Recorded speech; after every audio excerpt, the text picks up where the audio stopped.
हजारों हजार साल पहले अंतरिक्ष हीलियम और हाइड्रोजन गैसों से आच्छादित था।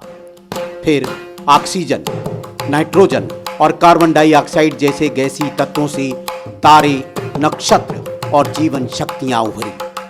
तब धरती आग का दरिया थी। जब पानी बना, सब कुछ शांत हो गया। देव और दानवों ने अमरत्व की प्राप्ति के लिए समुद्र मंथन किया। 14 रत्न निकले। उन्हीं में भगवान धन्वंतरी भी आयुर्वेद का विराट ज्ञान लेकर अवतरित हुए। परंपरा में यह ज्ञान आगे बढ़ता हुआ ऋषियों, महर्षियों के बीच पहुंचा। महर्षि चरक और महर्षि सुश्रुत ने आयुर्वेद के ज्ञान को जीवन से जोड़ दिया।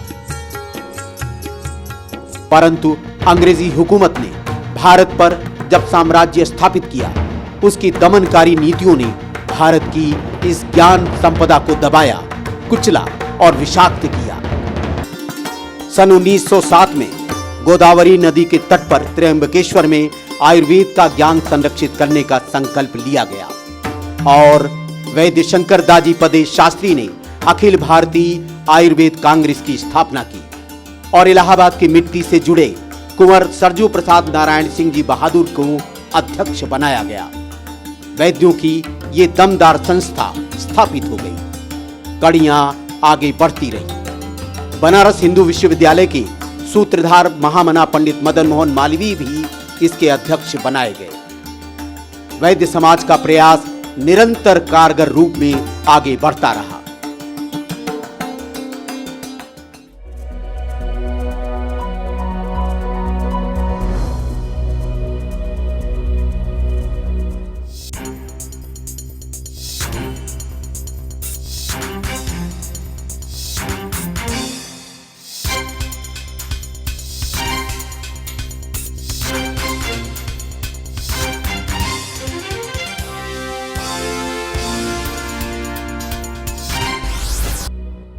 और राजधानी के अगस्त क्रांति मार्ग स्थित सीरी फोर्ट सभागार में अखिल भारतीय आयुर्वेद महासम्मेलन का शताब्दी समारोह संपन्न हुआ, जिसमें देश विदेश से 2000 से भी अधिक विशेषज्ञ शामिल हुए।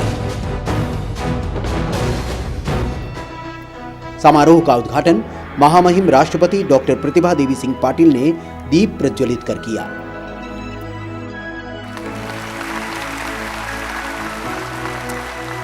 लक्ष्मी विष्णु सुयंत्र मंत्र यमुना श्री योग माया ध्वजा वाल्मीक्यक्षर धाम भैरव मरुत कात्यायनी कालिका गौरी शंकर जैन बौद्ध गुरुद्वारा दिव्य स्थली देहल्याम रससिद्ध लिंग सहितो धन्वंतरी पातु नः।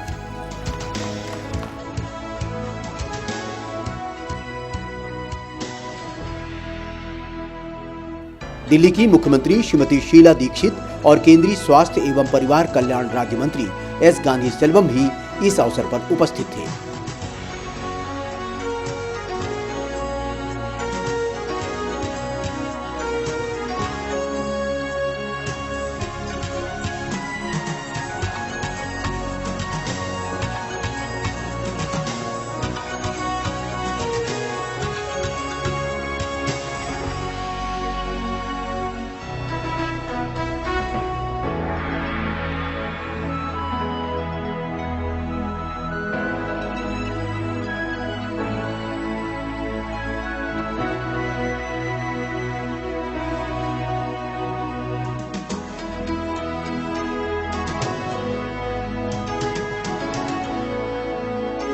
शताब्दी समारोह में अमूल्य ज्ञान निधियों से संकलित शताब्दी ग्रंथ और स्मारिका का लोकार्पण भी किया गया।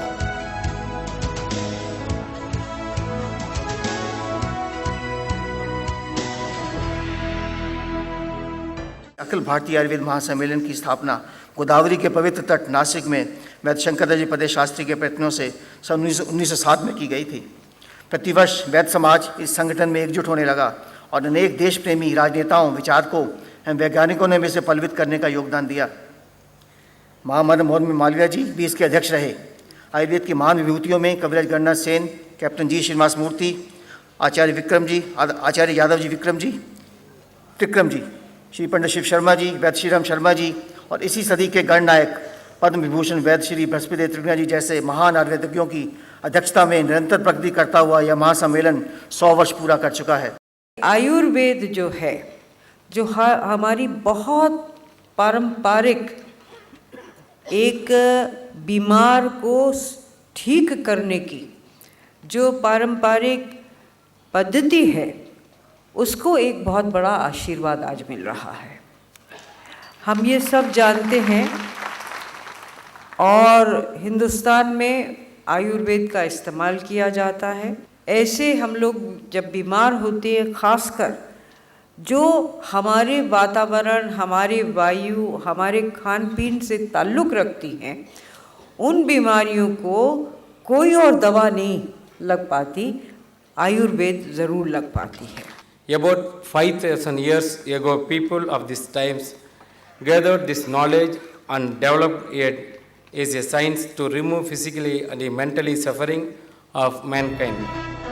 समारोह में आयुर्वेद के क्षेत्र में किए गए उत्कृष्ट कार्यों के लिए विद्वानों को शाल ओढ़ाकर, अमृत कलश और प्रशस्ति पत्र देकर सम्मानित भी किया गया।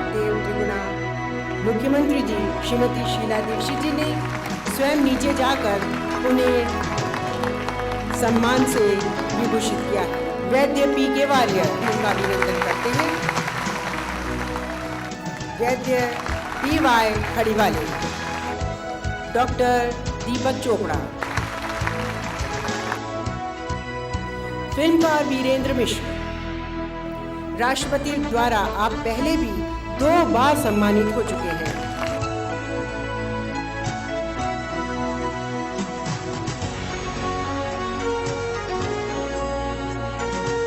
और श्री रणजीत पुराणिक CEO श्री दूत Papeshwar.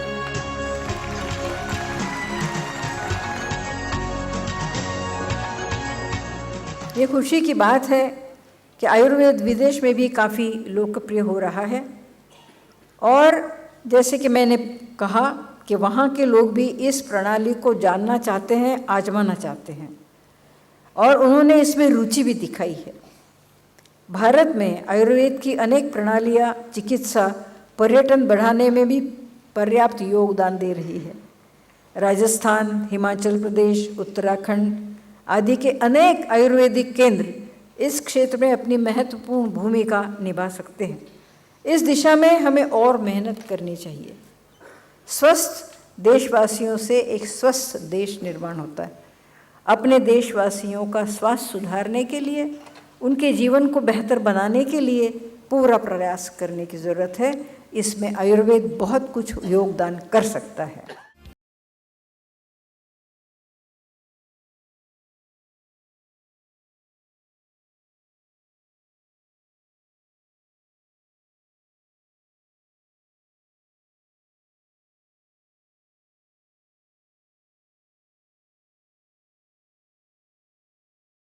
In its last resolution in the Health Assembly, assembly was conducted sometime in May 2009.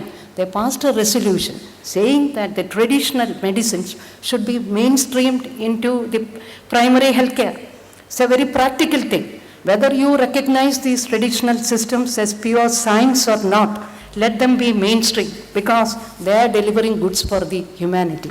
And here we are in the Department of Ayush.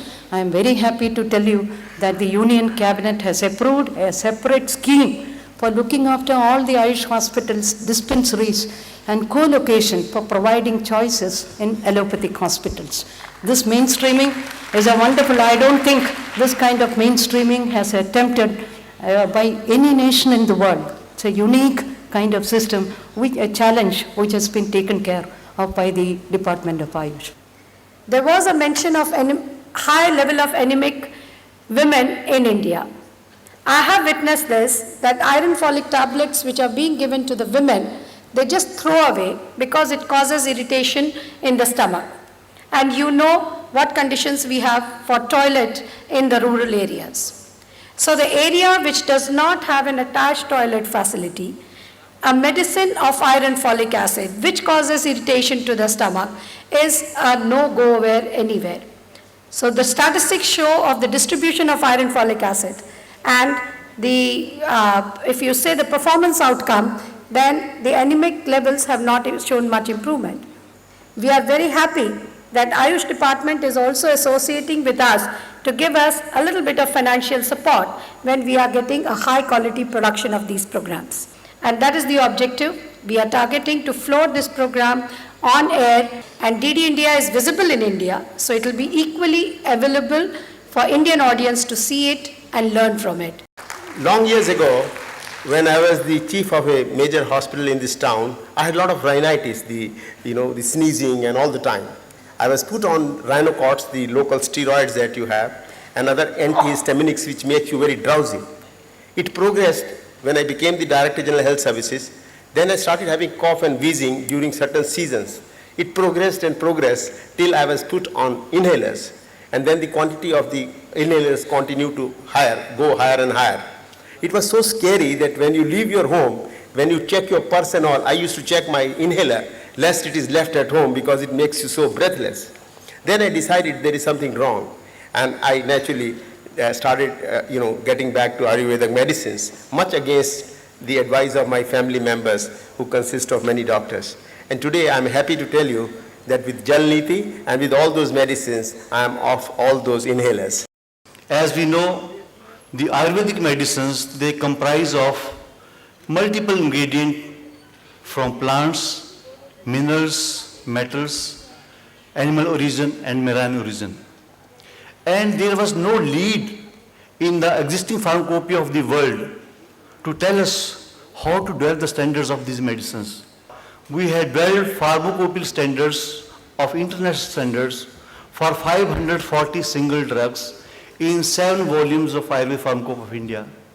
In spite of all the advantages of the Ayurveda medicine, they are not acceptable in the Western world. And a group of scientists asked for about $10 million about 10 years ago to start a new institute. We have 27 institutes. This is called the Institute of Alternative and Complementary Medicine, NCAM. 30 years ago, it's very clear, Ayurveda in the West 30 years ago was completely unknown. So a lot of development work was done to prepare for this spread, but in the development of Maharishi Ayurveda, it's very important to note that nothing new was added, and that Maharishi Ayurveda is complete Ayurveda. Ayurvedic research must pursue sustainable resources and practices. We need enhanced safety and efficacy for all kinds of traditional medicines. That's essential as a part of global public health acceptance of practices of traditional medicine. अमेरिकी और यूरोपीय देशों से आए प्रतिनिधियों ने इस महासम्मेलन में शामिल होकर गर्व का अनुभव किया। I am very happy that I was invited by President of All India Ayurveda Congress, Vaidyanatha Devendra Trikonachi, as President of European Ayurveda Medical Association, to be a delegate to this centenary celebration. And I visited him in his office, and I saw the way he's taking the pulse. And as a Western doctor, I was completely struck. It took a week to diagnose a patient, that time for me, and he diagnosed me in 10 seconds. Ayurveda, science of life, is the supreme science of living an enlightened, healthy life, of living health as opposed to disease. So Western medicine is disease-oriented, and this is why diseases grow and grow and grow. We do not have a health system in the Western world, we have a disease regulation system. And this is why it gets more expensive day by day. Ayurveda is a health system, and it brings in health. And this is why Ayurveda is so important. मेरे पिताजी राजवैद्य थे, राजवैद्य गौरीदत्त पांडे, तो मैंने बचपन में देखा कि ये दवाइयाँ कैसे बनती थी, स्वर्ण भस्म, मोती भस्म, वो दिए की तरह उसमें जला के ये काऊ डंग उसमें वो सब होता था। तो यहाँ ये सब देख के, और अमेरिका में मैंने जो ये चीज़ें देखी हैं, अमेरिका में ये है कि ये दवाइयाँ जो हैं, ये इसको आयुर्वेदिक को ये दवाइयाँ नहीं कहते हैं, वहाँ कहते हैं इनको food supplement. So the regulations are not as critical as in the pharmaceutical industry. And 2004 में ये यूनाइटेड स्टेट्स ने ये एक स्टैम्प निकाला, test early for sickle cell anaemia. तो जनरली ट्रीटमेंट था bone marrow transfusion, blood transfusion. तो ये इसकी अगर एक capsule every day you take 1 capsule a day, you don't have any crisis. Akhil Bharatiya Ayurveda महासम्मेलन और यूरोपियन आयुर्वेद मेडिकल एसोसिएशन ने आपसी सहयोग के लिए हस्ताक्षर किए। जो हमारे विद्वान लोग आए हुए हैं तो वो अपना विचार और अपने शोध पत्र इस विषय में प्रस्तुत करेंगे। शाम ढलने के पहले आरंभ हुई योग और ध्यान पर जीवन के विज्ञान में योगदान पर भावपूर्ण ढंग से चर्चा, जिसमें आर्ट ऑफ लिविंग के प्रवर्तक श्री श्री रविशंकर और आध्यात्मिक गुरु और वैज्ञानिक डॉक्टर दीपक चोपड़ा की मौजूदगी ने कई मानदंड स्थापित किए।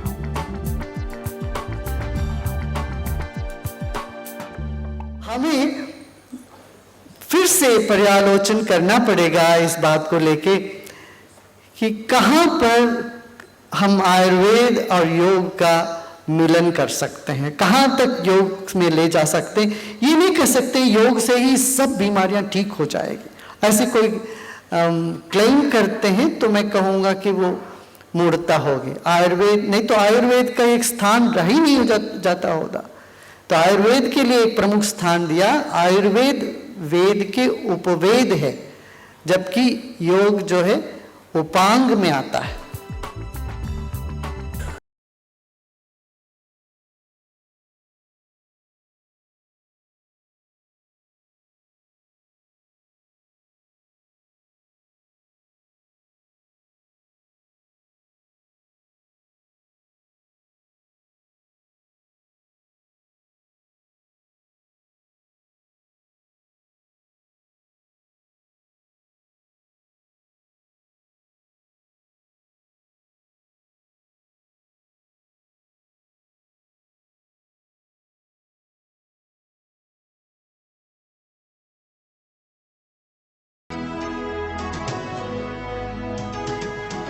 इस शताब्दी समारोह में जीवन के उदात्त पक्षों को कथक नृत्य के माध्यम से गुरु जितेंद्र महाराज और उनकी शिष्याद्वय नलिनी कमलनी ने नृत्य प्रस्तुत किया।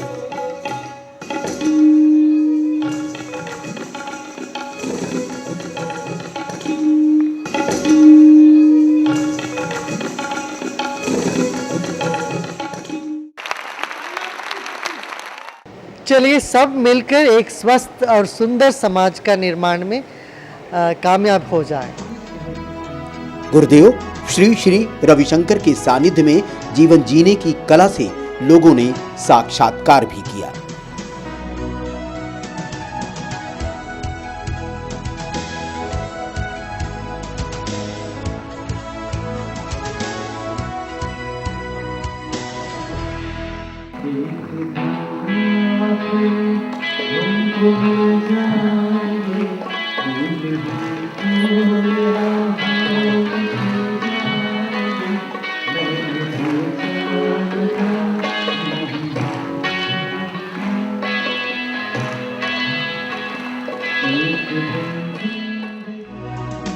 दूसरे दिन का आयोजन विभिन्न राज्यों के साथ विचार विमर्श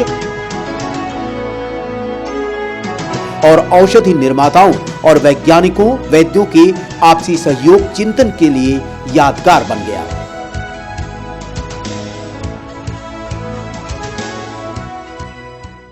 बहुत ये विकसित शास्त्र रहा है, लेकिन बदलते जमाने के अनुरूप हम इस पर और अनुसंधान करें तो शायद दुनिया भर को, पूरी मानवता को इसका लाभ हो सकता है। ये जानकर प्रसन्नता हुई दिल्ली में एक बड़ा आयुर्वेदिक इंस्टीट्यूट बन रहा है और हर प्रकार का अनुसंधान होगा।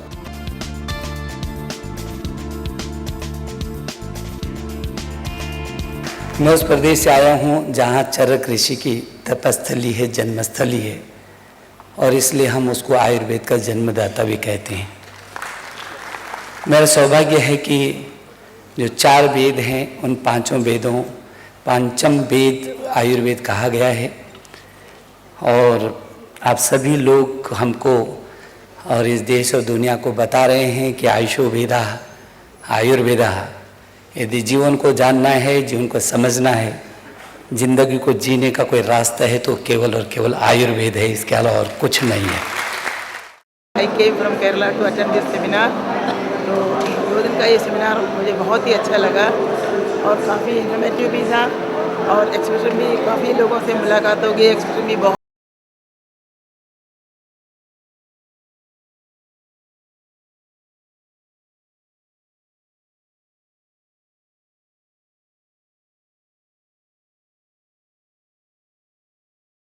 कॉरपोरेशन के डायरेक्टर जनरल की हैसियत से मुझे अपने ईएसआई के जो अस्पताल और डिस्पेंसरी हैं उसमें आयुर्वेद चिकित्सा व्यवस्था को आगे बढ़ाने का मौका मिला था और त्रिगुणा जी के सहयोग से काफ़ी कुछ हम लोग उसमें कर पाए, लेकिन अभी बहुत कुछ करना